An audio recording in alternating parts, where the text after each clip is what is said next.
CCN news के इस bulletin में आइए सबसे पहले नजर डालते हैं आज की सुर्खियों पर। धर्म परिवर्तन के लिए पत्नी ने कराया सरेआम चाकू से हमला, पुलिस ने नहीं किया महिला को गिरफ्तार। साकची से एग्री को जाने वाली सड़क पर 2 वर्षों से लगे बांस के कारण हो रही दुर्घटनाएं, आक्रोशित विधायक ने धरने पर बैठने की दी चेतावनी।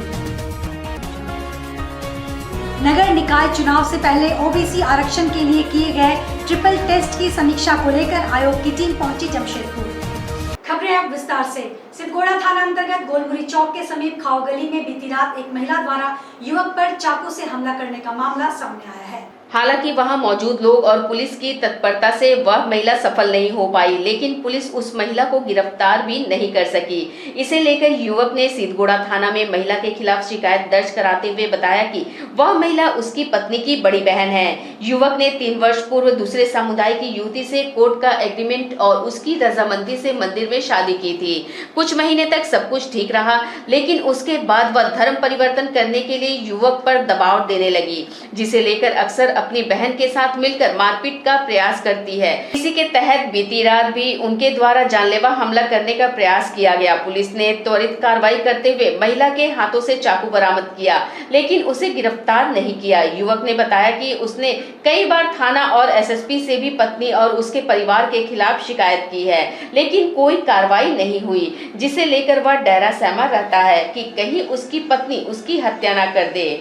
परसों मेरी पत्नी जब पैसा देने के लिए बुलाई मेरे को, जो वापस पैसा ली थी मेरे से, जिसका कुछ का ऑनलाइन रिसिप्ट भी है, पैसा लेने के लिए बुलाई तो हम गए।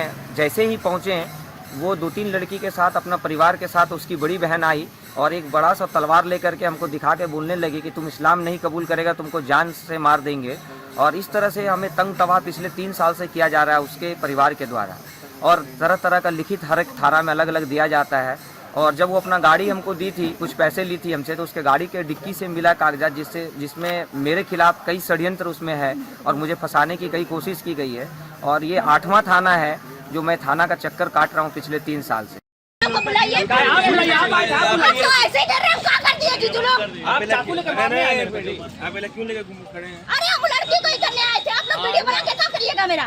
लड़की को मारने आए थे? फोटो काहे के लिए ले रहे जबरदस्ती आप लोग? मेरा चाकू लेके घूम रहे हैं सर। देखिए चाकू लेके आए सर, लड़की को करने आए मारने के लिए। नहीं सर, घर का मेरे घर में चोर चाकू लेके मेरे को मारना है।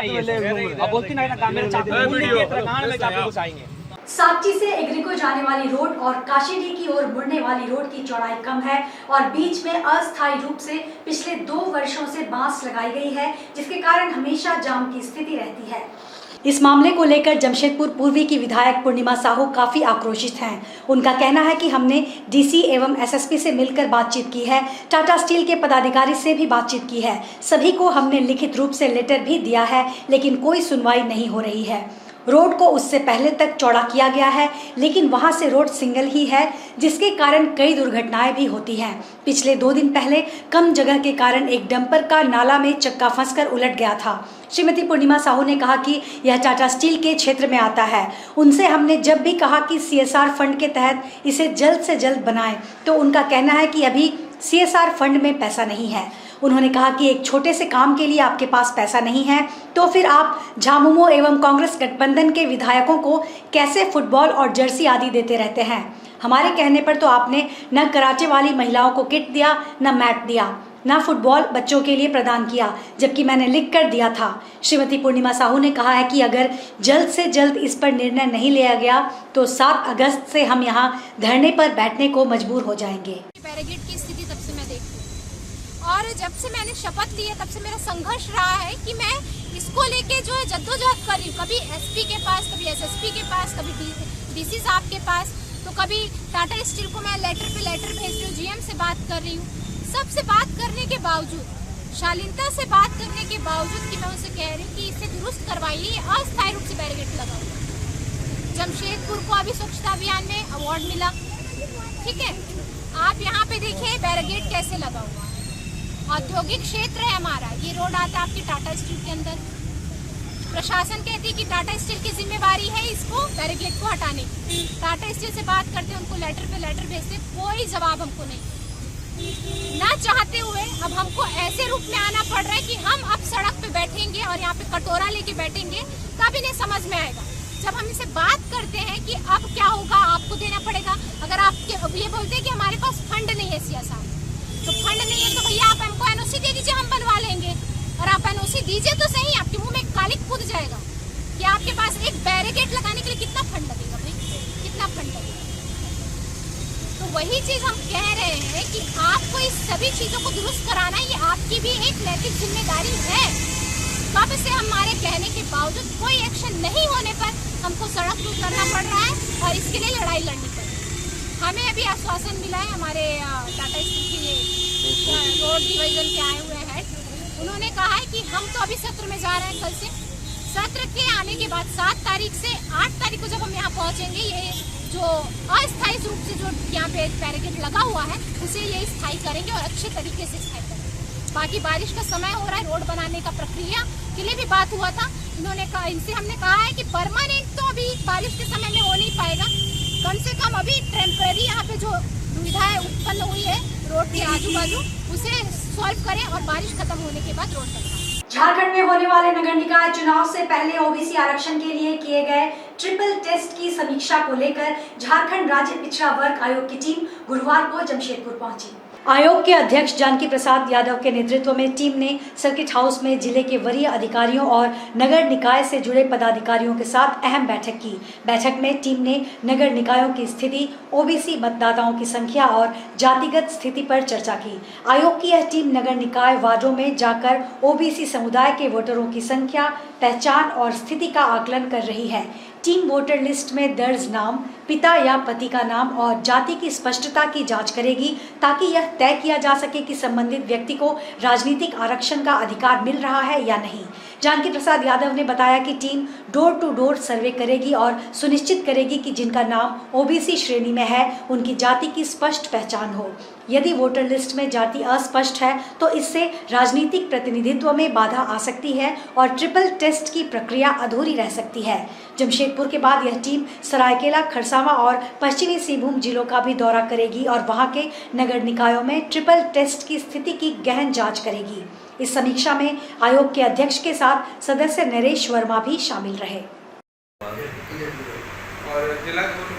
हम लोग पिछड़ा वर्ग आयोग के अध्यक्ष हों, उसके बाद पूरे हमारे टीम के लोग हैं, माननीय सदस्य हैं आयोग के, पूरे झारखंड के अंदर ही कोल्हान है जी। हम लोग पूरे झारखंड के लिए सोच है कि झारखंड में ओबीसी को न्याय मिले, अधिकार मिले, उसे सामाजिक, आर्थिक, शैक्षणिक और राजनीतिक स्तर क्या है इसकी जानकारी के लिए आयोग अध्ययन कर रहा है।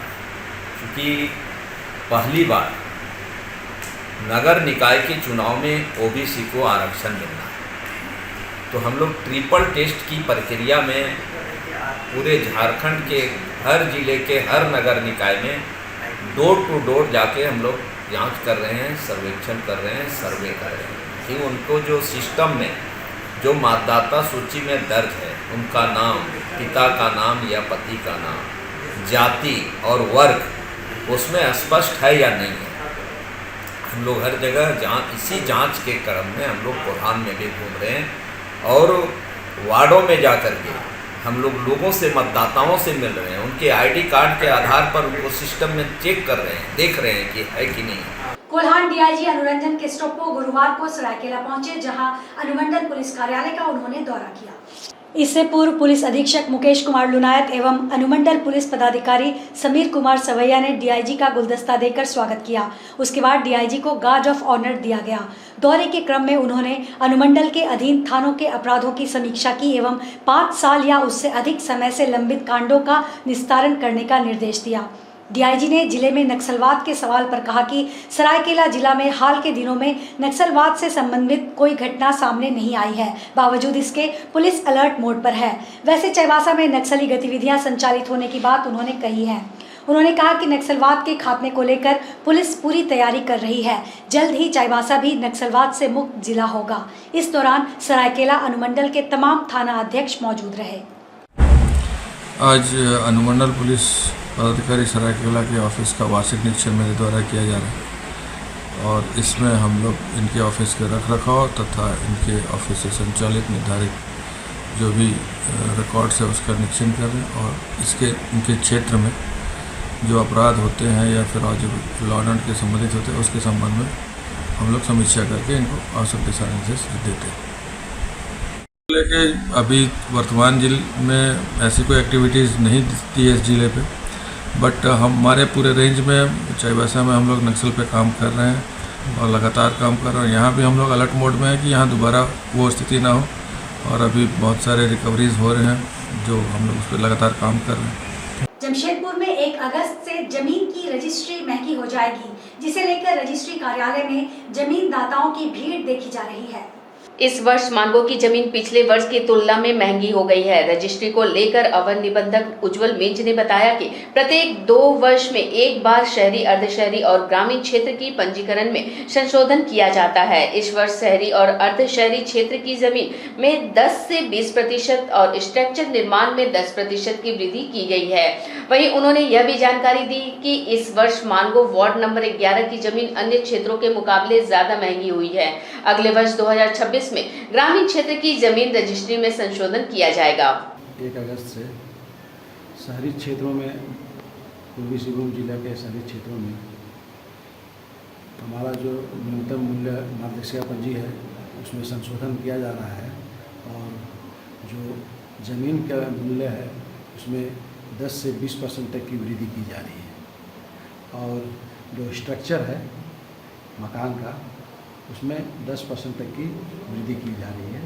इसके लिए हमारे उपायुक्त महोदय का आदेश लिया गया है और इसकी प्रति हमारे विभाग revenue, registration and land record department में प्रेषित की जा रही है। सरायकेला के कीता गांव में सुबह एक जंगली हाथी झुंड से बिछड़कर गांव में प्रवेश कर गया। हाथी को देखकर ग्रामीणों में दहशत फैल गई। ग्रामीणों ने शोर मचाकर हाथी को आबादी वाले क्षेत्र से बाहर निकालने का प्रयास किया। वन विभाग की टीम घटना स्थल पर नहीं पहुंची, जबकि ग्रामीणों ने उन्हें सूचना दी थी। पुलिस मौके पर पहुंची और हाथी को भगाने का प्रयास कर रही थी, लेकिन वन विभाग की अनुपस्थिति ने ग्रामीणों में आक्रोश पैदा कर दिया। हाथी गांव से निकलकर पाटा हेसल जाने वाले रास्ते में स्थित सरकारी विद्यालय के समीप जाकर रुक गया, जिससे स्कूली बच्चों की सुरक्षा को खतरा उत्पन्न हो गया। ग्रामीणों का कहना है कि वन विभाग शायद किसी अनहोनी का इंतजार कर रहा है और हाथी को सुरक्षित जंगल में पहुंचाने के लिए प्रभावी कदम नहीं उठा रहा है। ग्रामीण वन विभाग से हाथी को सुरक्षित जंगल में पहुंचाने और भविष्य में ऐसी घटनाओं को रोकने के लिए प्रभावी कदम उठाने की मांग कर रहे हैं। हिंदुस्तान कॉपर लिमिटेड प्रबंधन द्वारा जादूगोड़ा के राखा कॉपर खदान में बाहरी लोगों को अन्यत्र जगह से बुलाकर नियोजन करने के खिलाफ क्षेत्र के ग्राम प्रधानों ने कंपनी के खिलाफ हल्ला बोला। इधर क्रोधित ग्रामीणों ने राखा कॉपर ऑफिस गेट को 2 घंटे के लिए जाम कर दिया। बाद में दोनों पक्षों के बीच बैठक के बाद मामला शांत हुआ। यहाँ बताते चले 24 वर्ष बाद जादूगोड़ा की राखा कॉपर माइंस खुली है। ऐसे में हिंदुस्तान कॉपर लिमिटेड ने माइंस खुलने से पूर्व जन सुनवाई में किए गए जनता के वादे को दरकिनार कर बाहरी लोगों की बहाली से क्षेत्र में अशांति का खतरा मंडरा रहा है। देखना ये है कि हिंदुस्तान कॉपर लिमिटेड अपने व्यवहार में कब तक बदलाव लाती है। नियोजन को लेकर हो रहे विवाद पर कब विराम लगता है, ये गौर करने वाली बात होगी। जो हम लोग ग्राम सभा किए थे, ग्राम सभा ने मैनेजमेंट ने हम लोगों के साथ वादा किया था कि हमारा यहाँ पर जो भी काम होगा हमारा प्रधान के निर्देश पर भी होगा। प्रधान ने जो तय किए हैं, जो यहाँ का बहाली होगा तो प्रधान थ्रू ही होगा। आज मैनेजमेंट ने, हिंदुस्तान कॉपर ने आज अपना स्तर से काम करा, बाहरी आदमियों को लाके यहाँ पर काम करा रहा है और हम लोग को पूछता तक नहीं है। अभी तो यहाँ ऑफिस में सिविल का काम चल रहा है, करीबन 8-9 आदमी काम कर रहा है, इसीलिए आज हम लोग यहाँ पर प्रदर्शन किए हुए। झारखंड मुक्ति मोर्चा राजनगर प्रखंड प्रखंड कमेटी की ओर से प्रखंड अध्यक्ष राम सिंह हेम्ब्रम के नेतृत्व में राजनगर स्थित सिद्धू कान्हू चौक परिसर में पार्टी के विभिन्न प्रकोष्ठ के नव मनोनीत जिला कमेटी के पदाधिकारियों का स्वागत सह अभिनंदन समारोह आयोजित किया गया, जिसमें मुख्य रूप से केंद्रीय सदस्य विशु हेम्ब्रम शामिल हुए।